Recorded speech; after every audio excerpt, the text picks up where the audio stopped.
First off, shout out to Kyle Reed. This video is inspired by him. Even being outside is inspired by him, okay? We need to get out more. We as music listeners, we need to touch grass. This is a rare sighting right here. A Fantano fan touching grass. So yeah, I've been loving Kyle Reed's videos recently. He's been doing a lot of these types of videos where he just sits down, just talks about some albums, so I kind of wanted to do something similar here. Even the topic of this video is one that he also recently did, but I really wanted to do this one. This is my 10 out of 10 albums that I consider perfect. I have 10 albums. Now, these may seem like basic picks to you guys, but I'm not going to come out here and lie about albums that I don't really love just to seem cool. So these are my legit 10 out of 10s. Since it is the season of summer, why don't we talk about what I believe to be the best kind of summer album that I've ever heard. This is Since I Left You by the Avalanches. This was my introduction to the genre of plunderphonics, which is basically just like sample-based music. I think pretty much everything here is a sample, which is kind of crazy because if you listen to this album, it sounds like a lot of these elements are just perfectly created specifically for this album, and that's just a testament to how genius the sample choices are on this album. First off, this album flows insanely well from track to track. You're just jumping from one musical idea to the next, and it stays really refreshing. It jumps to a lot of different ideas, so it keeps you engaged for, in my opinion, the entire thing. A lot of this just feels like being on a cruise in the summer. It's very colorful. There's lots of great vocal chops and vocal samples. It's very fun. It's very childlike and innocent at times, but then it'll go hard-hitting as well, like tracks on like the track Frontier Psychiatrist. There's some bangers. There's some more chill, kind of jazzy moments, some really dancey moments as well. So overall, it's just a very varied album. The mixing is crazy good. If you have a good pair of headphones, listen to this album in those. You will be just blown away by how just amazing this album sounds. In my opinion, it's just consistent quality throughout. It never lets up. It's perfect. It's a 10 out of 10. Now we're diving into some hip-hop. The next album here that I consider to be a 10 out of 10 is Madvillainy by Madvillain. Tripping off the beat, kinda dripping off the meat grinder, heat niner, pimping, stripping, soft, sweet minor. So this is obviously MF Doom and Madlib coming together to create a hip-hop odyssey, is what I'll call it. 'Cause that's exactly what it feels like. It is just the most unique hip-hop production I feel like I've ever heard in my life. Doom is obviously fantastic on this with his insanely creative wordplay and his flows. Doom and Madlib just bounce off each other in such interesting ways. The chemistry here is just really unmatched. I did love this album the first time I heard it, but it's just continued to grow on me as I've listened to it more. I just pick up on more details as I continue to listen. It's so textured that the more you listen to it, the more you get from it. The sampling obviously is fantastic. I love how bizarre and kind of out there a lot of the sampling is on this. A very interesting track list to this one too. It has a nice flow to it, but a lot of these tracks are shorter. They kind of almost do leave you wanting more, but I feel like that's what I really like about it. You just get this short snippet of an idea and then it moves to the next thing. It doesn't waste your time at all. It doesn't bore me at all. This is probably a top 2 hip-hop album for me. You'll see another hip-hop album on this list. In terms of experimental, abstract, left field hip-hop, it's as good as it gets. Next up we have Lift Your Skinny Fist Like Antennas to Heaven by Godspeed You, Black Emperor.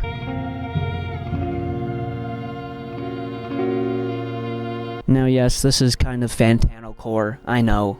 I'm basic, okay? But yeah, this was one of the first post-rock albums I ever heard, and honestly, I think I actually listened to it out here in the grass. I think I was laying on the grass. That was a weird day, but that was a crazy first listen. It obviously has that kind of apocalyptic end-of-the-world feel. It's larger than life. A lot of these songs take a while to build, and it really does test your patience, this album. But I feel like it's really rewarding in that sense as well. If you can stick through these songs and really take them in, you're gonna feel like you went through something after the end of each track. It is only 4 tracks, but it is a pretty long album, as a lot of these tracks are very long, as you kind of expect with a lot of post-rock. So yeah, the guitar tones on here are great. I love the repetitive drums and how they just build tension. There's some really dark moments, there's some horrifying moments, but there's also some really bright and uplifting moments as well. Again, it just feels larger than life. It feels like the end of the world, but also the start of the world at the same time. And yeah, it's one of the best post-rock albums I've ever heard, so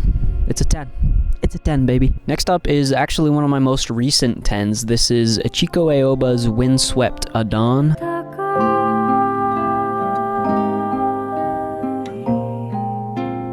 Now, I recently just bumped this up to a 10 on Album of the Year because I think I had it at like a mid-9 before, but this is probably one of my most listened to albums on this list. I just keep coming back to this thing because of how calming and soothing it is. Chico Aoba's vocals are just insanely comforting to me. I feel like I could fall asleep to this thing super easily, but I could also give it my full attention, and it doesn't bore me when giving it my full attention either.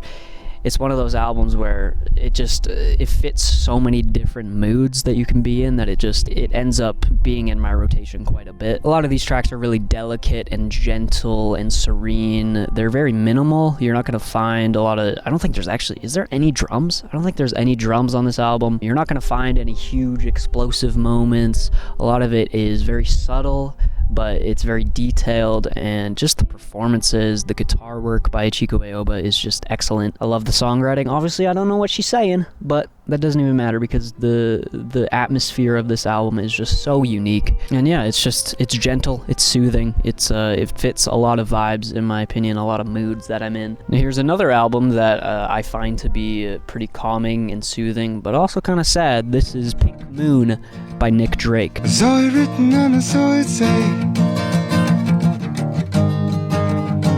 Pink Moon is on its way. This is, simply put, some of the greatest guitar work I feel like I've ever heard. Just the intricacies of these guitars, the phrasing, the dynamics, and just the detail of his playing. I feel like you can hear every little nuance of his guitar playing here. It's honestly breathtaking. The guitars really are the forefront of this album. It's kind of a singer-songwriter folk album.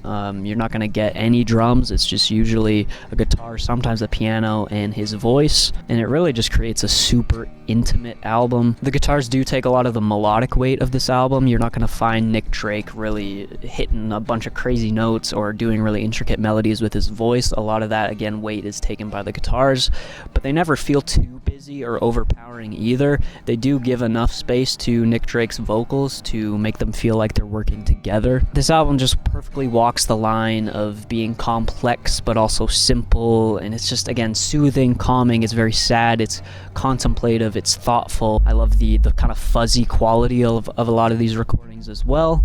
And yeah, it's one of my favorite singer-songwriter acoustic albums of all time. It's a 10. Okay, this is probably my favorite album of all time. This album means a lot to me. This is The Glow Part 2 by The Microphones.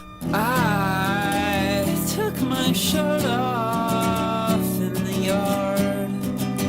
I have been in love with this album ever since I first heard it. And yeah, Phil Elverum, man. I mean, he's probably my favorite artist of all time, and this album is easily his best work. It's his magnum opus. It is a beast of an album. This is probably one of the most unique albums on this list. You're going to get a lot of ideas here that may throw you off on a first listen, but with time, you will just, at least I grew to absolutely love them. This album is extremely unpredictable. I mean, you'll go from just some heartbreaking and very beautiful acoustic bits to some of the harshest walls of noise and just distorted drums and guitars that you've ever heard in your life. Samurai Sword is a good example of that. The drums on that it feels like you're being like crushed under the weight of like 10 cars or something. The songwriting, of course, it's very existentialist. It's Phil questioning his life, questioning the meaning of the universe. Phil obviously isn't the most technically talented singer or anything, but he is one of the most captivating singers I've ever heard in my life. The raw emotion that he can capture in his voice is unlike anything I've heard. You can really tell he just put his heart and soul into every second of this album, and a lot of it feels very messy, but intentionally messy, and there's kind of beauty in that messiness that Phil seems to find on every track here. So yeah, I could just go on about this album forever. It's, again, my favorite album of all time, and it holds a special place in my heart. Next 10 out of 10 album here is To Be Kind by Swans.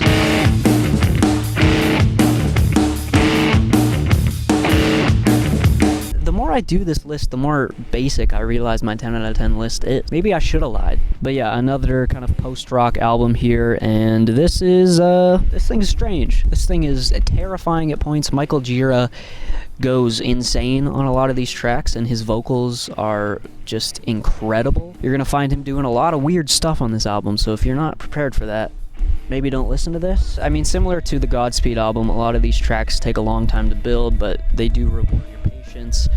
It's very visceral, this album. A lot of the drums are very hard hitting. The walls of sound that this album hits at points is just insane. I mean, similar to Godspeed, this album just feels like the end of the world, but also the start of the world at the same time. I'm gonna say that again because I think it sounds cool. I think it's just post-rock done perfectly, and it's mind-blowing. It's not something I come back to very often because I do kind of want to save it for when I really want to listen to it, because it's such a huge experience. It's such like a mind-blowing experience that if I'm not in the right headspace, I don't really want to listen to it, you know. But when I do listen to this thing, and when I'm prepared to take the maximalist feel of it and just how intense it is it really hits hard, and it's really mind-blowing. All right, next 10 out of 10 album is In the Aeroplane Over the Sea by Neutral Milk Hotel.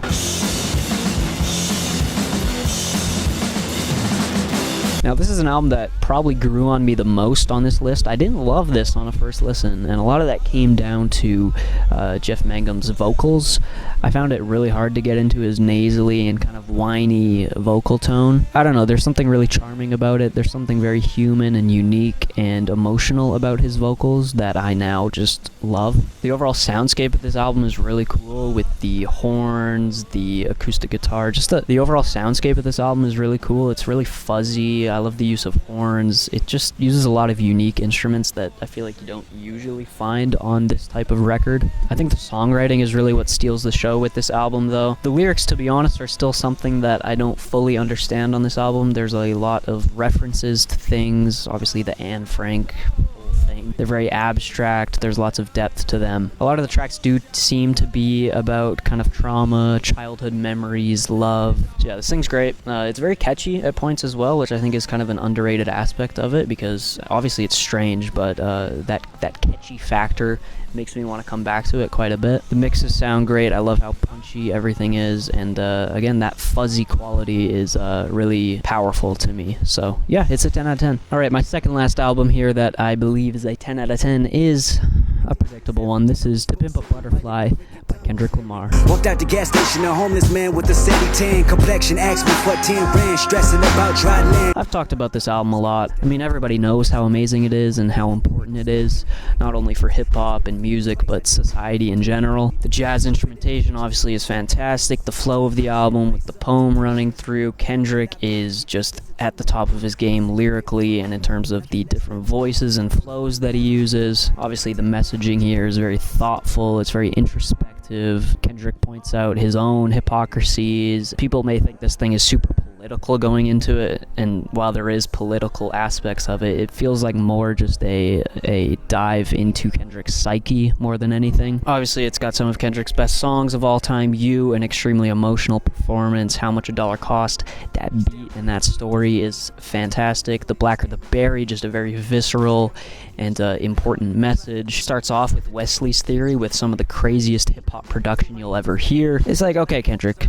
we get it. Like, you're the GOAT. You're the GOAT. So yeah, this thing's amazing. I feel like I don't really need to say much else about it. You guys know. You guys know. If you know, you know. Alright, and the last 10 out of 10 album here is Ants From Up There by Black Country New Road.